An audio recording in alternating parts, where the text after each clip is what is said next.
Hey everybody, it's Ron from Pick Dogs. This is Ron's Bank Shot Breakdown. We're going over 5 college basketball games for Wednesday, March 20th, 2024. Now, if you like what you see, make sure to give this video a big thumbs up and subscribe to our channel. Don't forget to put your college basketball picks in the comments section below. And if you're looking for my best bets, including my college basketball Bank Shot best bet, you can find those at the Premium Picks tab at pickdogs.com. There's also a link in the description. Alrighty, here we go. Here are the games for Wednesday in college hoops. First up, we see Seton Hall and St. Joseph's. This one's going to be 7 p.m. Eastern. It's going to be on ESPN2. Of course, a first-round game in the NIT. A lot of people were outraged that Seton Hall did not make the NCAA tournament. I'm not so sure I can get behind that outrage. This is a team that had some huge wins. UConn, Marquette, the two biggest ones, of course, for Seton Hall. But they also did not play a very tough non-conference schedule, and they didn't get any big resume-boosting wins in non-conference play. They had a few opportunities, but they played USC, Iowa, Baylor, and Rutgers, but they lost all 4 of those games outright. And then in conference play, they took care of business against Butler and St. John's. They beat Villanova once, and they, of course, took care of DePaul and Georgetown, but nothing really crazy beyond that. They got crushed in the first round of their first game of the Big East tournament, so I don't think they were deserving. I mean, you look at a similar resume of Georgia Tech, a team that had a losing record, but they had wins over Duke and North Carolina and Clemson. They had some big upset wins, but of course, they scheduled such a tough non-conference schedule, ranked 71st in the nation, that they had a losing record and weren't even considered to be in a postseason tournament in general. So just because they had a few upset wins, I don't think Seton Hall deserves to be in. I think they're still a solid NIT option, but I actually like St. Joseph's in this ballgame. I think they match up really well with the Pirates in this game. Seton Hall has notably had issues defending the perimeter this season, ranked 172nd in the country in three-point defense, but they give up a lot of their points from three-point range. 35.7% of the points the Pirates gave up this year were from the perimeter. They gave up a lot of three-point attempts. Teams were shooting a lot of threes against Seton Hall in general. You look at that St. John's game. St. John's 35% from the perimeter in that 91-point offensive performance. And St. Joe's, they take more threes than most teams in the country, 13th in three-point rate. They take a ton of them. They make them at a good rate, 35.6% as a team. I think St. Joe's, scores a lot of points from the perimeter in this ball game. They're fundamentally sound. They played well in that A-10 tournament. They took down George Mason at Richmond along the way. They played a competitive game against VCU. So this is a team that's still in decent form going into this ball game, getting a ton of points in this one. Give me St. Joe's plus the points. I'll sprinkle on the money line as well. Next up, we see SMU and Indiana State. This one's going to be a 7 p.m. Eastern start time as well. It's going to be on ESPN+. We know Indiana State is one of the better teams in mid-major college basketball this year. They finished the season 28-6 overall, and this is a potent offense. A team that can score from anywhere on the court. They're 22nd in adjusted offensive efficiency, but number 1 in effective field goal percentage, number 1 in two-point percentage, top 10 in three-point percentage, and number 3 in free throw percentage. This team can just shoot the basketball lights out. And, I also think that the defense is quite underrated. Shot quality-wise, a pretty solid defense. They don't take too many fouls. They're a decent three-point defense. And one of the big things I like about Indiana State in this matchup is SMU really relies on getting those second-chance looks. They're one of the best offensive rebounding teams in the country. But Indiana State, the Sycamores, are the 6th best defensive rebounding team, so they should be able to limit those second-chance opportunities for, not an amazing shooting team in SMU that's ranked 161st in effective field goal percentage. That could be a problem. I also think SMU's defense is quite overrated. Shot quality-wise, not the best there, and I think they benefited a lot in conference play, especially from teams missing high-percentage looks. And I don't think you're going to get away with that against Indiana State's offense. This team, like I said, can shoot from anywhere on the court. Give me the Sycamores in this one. I'm going to lay the points. Next up, we see UNLV and Princeton. This one's going to be a 8 p.m. Eastern start time. It's going to be on ESPN+. Princeton, a team that has a great record on paper, 24-4, but when you play in the Ivy League, you do benefit from playing, a pretty weak schedule. Yes, you have your games against Yale and Cornell, but other than that, you're playing teams like Harvard and Dartmouth and Columbia, and I don't think those games really, prepare you for a matchup like this. Even in a home game, in an NIT game, UNLV played such a tough conference schedule against some of the best teams in the country in the Mountain West.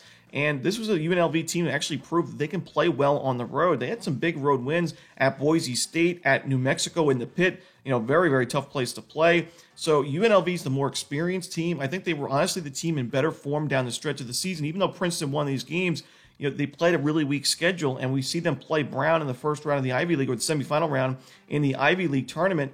and they're a big favorite in that game. I think 10-point favorite, 10.5-point favorite. They lose by 9 points. It was an ugly defensive showing. I think Princeton's offense is a bit overrated as well, and I think UNLV, with that experience, with that confidence, and they played really tight against San Diego State in that conference tournament game, forced overtime in that one.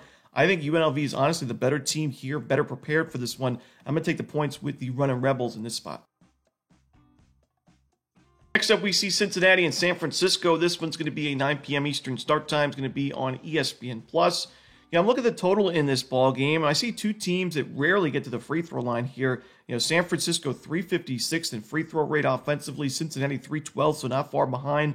And Cincinnati's also, ranked 294th in free throw percentage as a team, 69.3% free throw percentage. So I don't think we're going to see a lot of points from either of these teams at the charity stripe in this ball game, and that's honestly quite helpful for an under, in my opinion. We saw a lot of those whack games this year where we took the over. Teams get 30-plus free throw attempts. If the clock stops and teams get, 2 free opportunities to put points on the board, and it can really hurt an under. But I don't think we're going to see a lot of that in this ball game. We also have two offenses that I do think are a little bit, overrated. I think Cincinnati being in the top 100 in adjusted offensive efficiency, a lot of that has to do with their fact that they're a great offensive rebounding team, but San Francisco, an amazing defensive rebounding team, top 15 in the country. So the Bearcats, who do not shoot the ball well, and we just talked about how they don't shoot the ball well from the free throw line, I don't think they're going to be very comfortable offensively in this ball game. San Francisco, a top 40 adjusted defensive efficiency team. On the flip side, San Francisco's got great shooting numbers offensively, 20th in the country in effective field goal percentage.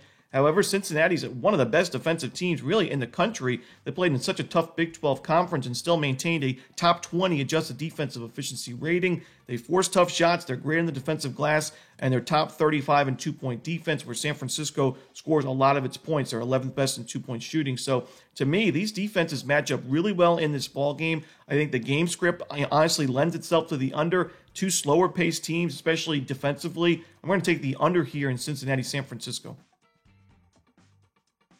Next up, we see Colorado and Boise State, the most anticipated game on the board for the Wednesday card. It's a playing game between the 10 seeds. It's going to be 9:10 Eastern on True TV.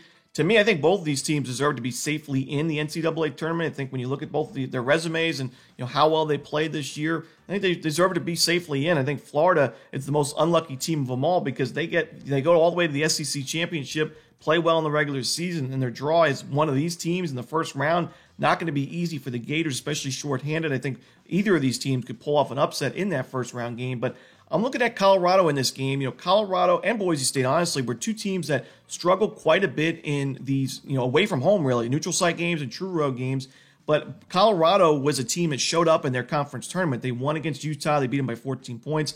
They beat Washington State, a tournament team, a 7 seed. They beat them by 6 points, holding them 52 points in that ball game. While Boise State, they struggled in their first conference tournament game against New Mexico. They lost by double digits, 76-66. And Boise State also was not great in non-conference neutral site games. They lost to Virginia Tech and Butler, two teams that notably missed the tournament this year. They also lost to Washington State, another Pac-12 team, by 5 points in a neutral site game. So first off, I'm looking at Colorado, but also I think Colorado matches up well in this particular game.